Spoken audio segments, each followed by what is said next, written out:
Assalamualaikum warahmatullahi wabarakatuh. Kami dari kelompok 1 yang beranggotakan Adelia Raditya, Alivia Dwi Putra, Auya Khairunisa, Andini Novia, Anissa Dwi, Ardelia Fatihah, Arik Al-Hakim, dan Aurelia Rafifah. Kami ingin membahas peristiwa Malapetaka 15 Januari atau yang biasa dikenal sebagai peristiwa Malari.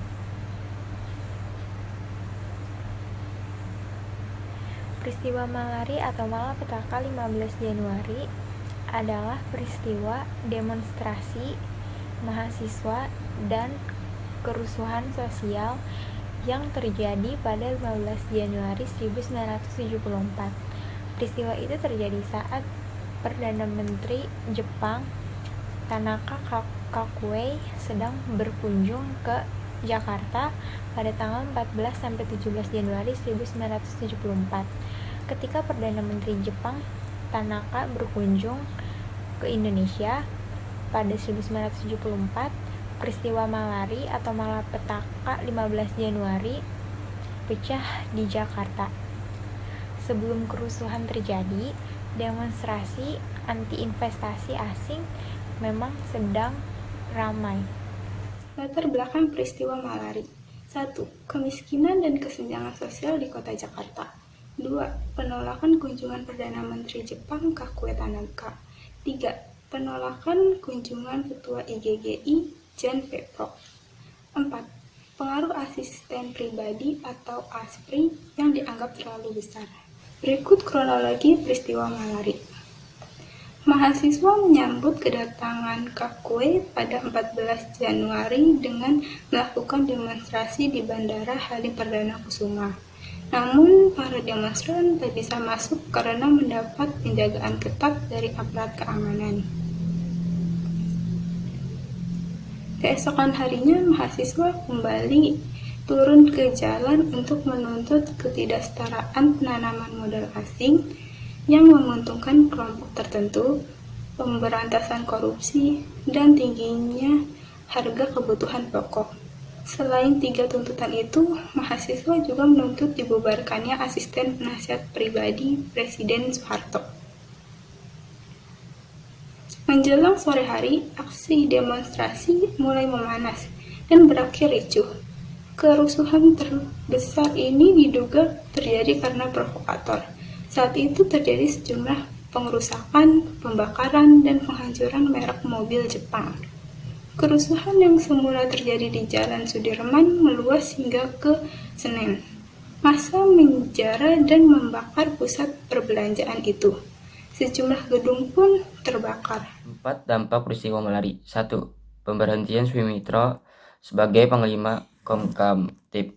Peristiwa ini berdampak pada pemberhentian Sumitro dari jabatannya sebagai Panglima Komkamtib oleh Soeharto. Soeharto langsung mengambil alih jabatan tersebut. 2. Munculnya korban jiwa, kerusakan, dan penjarahan. Peristiwa Malari memunculkan korban jiwa. Pada peristiwa tersebut tercatat sedikitnya 11 orang meninggal, 300 terluka, dan 775 orang ditahan. Tidak hanya korban jiwa, peristiwa tersebut merusak atau membakar sebanyak 807 mobil dan 187 sepeda motor. Selain itu, 144 bangunan rusak dan sebanyak 160 kilo emas hilang dari sejumlah toko perhiasan. Proyek Pasar Senen yang diperkirakan bernilai sekitar 2,6 miliar juga terbakar habis. 3. Dampaknya terhadap peristiwa Malari juga berdampaknya bagi pers karena Presiden Soeharto melakukan tindakan represif.